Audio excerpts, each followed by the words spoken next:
Hello, welcome back to my channel. ഇന്നൊരു കുഞ്ഞ് travel വ്ളോഗാണ് കേട്ടോ.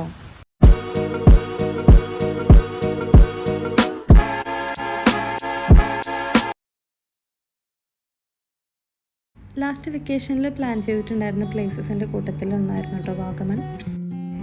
ഞാൻ ആദ്യമായിട്ടാണ് വാഗമൺ വിസിറ്റ് ചെയ്യുന്നത്, അപ്പോൾ അതിൻ്റേതായിട്ടുള്ള എക്സൈറ്റ്മെൻറ്റ് ഉണ്ടായിരുന്നു. നമ്മൾ മൂന്നാർ ഏരിയ കവർ ചെയ്തിട്ടാണ് നേരെ വാഗമണിലേക്ക് പോയിട്ടുണ്ടായിരുന്നത്. അപ്പോൾ കമ്പാരിറ്റീവ്ലി കുറച്ചും കൂടി ഒരു കാമായിട്ടുള്ള പ്ലേസ് ആയിട്ടാണ് എനിക്ക് ഫീൽ ചെയ്തിട്ടുണ്ടായിരുന്നത് വാഗമൺ. ഈ ഒരു സ്റ്റേക്കേഷൻ നമ്മൾ ബുക്ക് ചെയ്തിട്ടുണ്ടായിരുന്നത് എയർബിഎൻബിയിലായിരുന്നു. ഇത് 2 ഫ്ലോർസ് ആയിട്ടാണ് വരുന്നത് കേട്ടോ. അപ്പോൾ ഇതിൻ്റെ സെക്കൻഡ് ഫ്ലോറിലേക്കാണ് നമ്മൾ എൻ്റർ ചെയ്യുന്നത് തന്നെ. അതാണ് മെയിൻ ഏരിയ വരുന്നത്. നമുക്ക് 2 ഫാമിലിക്ക് സുഖമായിട്ട് നിൽക്കാൻ പറ്റുന്ന സൗകര്യങ്ങളെല്ലാം അവിടെ ഉണ്ട്. ഇതിൻ്റെ അകത്ത് തന്നെ നമുക്ക് കിച്ചൺ വരുന്നുണ്ട്. ആ കിച്ചണിൻ്റെ അപ്പുറത്തായിട്ടാണ് മെയിൻ ബെഡ്റൂം ഏരിയ വരുന്നത്. ഇതാണ് കിച്ചൺ ഏരിയ വരുന്നത് കേട്ടോ. ഓപ്പൺ കിച്ചണാണ് വരുന്നത്. നമുക്ക് കുക്ക് ചെയ്യാനുള്ള പാത്രങ്ങളും പിന്നെ ഓവൻ, ഫ്രിഡ്ജ് കാര്യങ്ങളൊക്കെ അവിടെ ഉണ്ട്. പിന്നെ അവിടെ നിന്ന് ലെഫ്റ്റ് തിരിയുമ്പം ഒരു ബാൽക്കണി സ്പേസിലേക്കാണ് പോകുന്നത്. ഇങ്ങനെ ഈ ഒരു രീതിയിലാണ് അവിടെ സെറ്റ് ചെയ്തിട്ടുള്ളത് കേട്ടോ. നമുക്ക് രാത്രിയിലൊക്കെ ഇരിക്കാൻ നല്ല രസമാണ് ഇവിടെ. ഉച്ച കഴിഞ്ഞിട്ടുണ്ടായിരുന്നു നമ്മളവിടെ എത്തുമ്പോൾ. അപ്പോഴത്തേക്ക് തന്നെ കോട ഇങ്ങനെ ഇറങ്ങി വരുന്നുണ്ടായിരുന്നു. ഇതാണ് ബെഡ്റൂം ഏരിയ വരുന്നത് കേട്ടോ.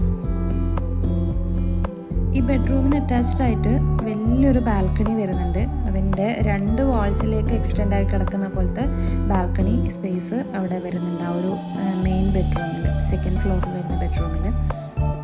പിന്നെ വരുന്നത് താഴോട്ടുള്ള ഏരിയ ആണ്. സെക്കൻഡ് ബെഡ്റൂം വരുന്നത് താഴെ ഭാഗത്താണ്. അപ്പം നമുക്ക് സ്റ്റെയർസ് ഇറങ്ങിയിട്ട് താഴോട്ട് പോകണം. താഴെ ഈ കാണുന്നത് ബെഡ്റൂമിന് തൊട്ട് മുന്നേട്ട് കിട്ടുന്ന ഒരു ചെറിയൊരു ഡൈനിങ് സ്പേസ് പോലത്തെ ഒരു ഏരിയ ആണ്. പിന്നെ അതിൻ്റെ തൊട്ടും ചേർന്നിട്ടാണ് ഈ ഒരു ബാൽക്കണി സ്പേസ് വരുന്നത്. ബെഡ്റൂമിന് അറ്റാച്ച്ഡ് ആയിട്ട് അങ്ങനെ ഓപ്പൺ ബാൽക്കണി സ്പേസ് വരുന്നില്ല. ഒരു അറ്റാച്ച്ഡ് ബാത്റൂമാണ് വരുന്നത്.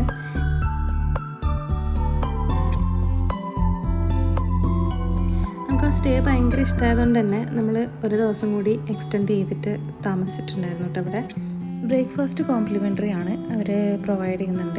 കമ്മിങ് വീഡിയോസിൽ ഞാനവിടെ വാഗമണിൽ തന്നെ വിസിറ്റ് ചെയ്ത കുറച്ച് പ്ലേസസിൻ്റെ വീഡിയോസും കൂടി അപ്ലോഡ് ചെയ്യുന്നുണ്ട് കേട്ടോ. പീസ്ഫുൾ ആയിട്ടുള്ളൊരു സ്റ്റേ ആണ് നിങ്ങൾ നോക്കുന്നതെങ്കിൽ, അല്ലെങ്കിൽ അതുപോലത്തെ ഒരു അറ്റ്മോസ്ഫിയറാണ് നിങ്ങൾ നോക്കുന്നതെങ്കിൽ Vagamon is the best option. എനിക്ക് മൂന്നാറിനേക്കാളും കുറച്ചും കൂടി പീസ്ഫുള്ളായിട്ട് തോന്നിയിട്ടുണ്ടായിരുന്നത് വാഗമണാണ് കേട്ടോ.